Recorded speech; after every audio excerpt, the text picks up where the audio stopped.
ርዕሰ ሊቃነ ጳጳሳት ሌዮ 14ኛ ስለ ሰላም መጨነቅ ማለት ሕይወትን መንከባከብ ማለት ነው ሲሉ ገለጹ።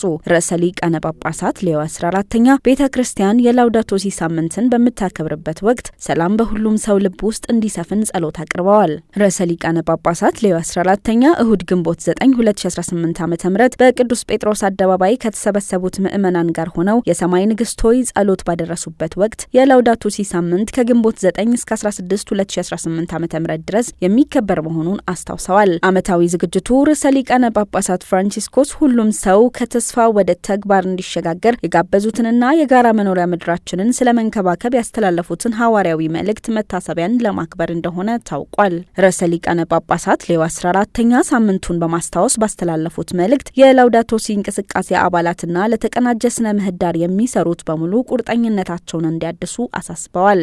የአሲሲው ቅዱስ ፍራንቺስኮስ ለፍጥረት ያለውን ፍቅር በማስታወስ የሰላም መልእክቱን የጠቀሱት ርዕሰ ሊቃነ ጳጳሳት ሌዮ 14ኛ ቤተክርስቲያን የቅዱሱን ዕረፍት 800ኛ ዓመት በማክበር ላይ እንደምትገኝ ተናግረዋል። በዚህ የአሲሲው ቅዱስ ፍራንቺስኮስ የኢዮቤልዩ ዓመት ከእግዚአብሔር ጋር ከወንድሞቻችንና ከእህቶቻችን ጋር እንዲሁም ከፍጥረታት ሁሉ ጋር ሰላም እንዲኖረን በማለት ያስተላለፈውን መልእክት እናስታውስ ብለዋል። ርዕሰ ሊቃነ ጳጳሳት ሌዮ 14ኛ በቅርብ ዓመታት ውስጥ በልዩ ልዩ ቦታዎች የሚከሰቱ ጦርነቶች ለፍጥረታት በሚደረገው እንክብካቤ ላይ እንቅፋት መሆናቸውን በሐዘን ገልጸዋል። ቅዱስነታቸው በመጨረሻም ለሰላም በሚደረግ እንክብካቤና ለሕይወት በሚደረግ እንክብካቤ መካከል ያለውን ትስስር ጠቁመዋል። የላውዳቶ ሲ እንቅስቃሴ አባላትና ለተቀናጀ ስነ ምህዳር የሚሰሩት በሙሉ ቁርጠኝነታቸውን እንዲያድሱ አበረታታለሁ ብለው ሰላምን መንከባከብ ማለት ሕይወትን መንከባከብ ማለት ነው በማለት መልእክታቸውን ደምድመዋል። መረጃው የቫቲካን ዜና አገልግሎት ነው።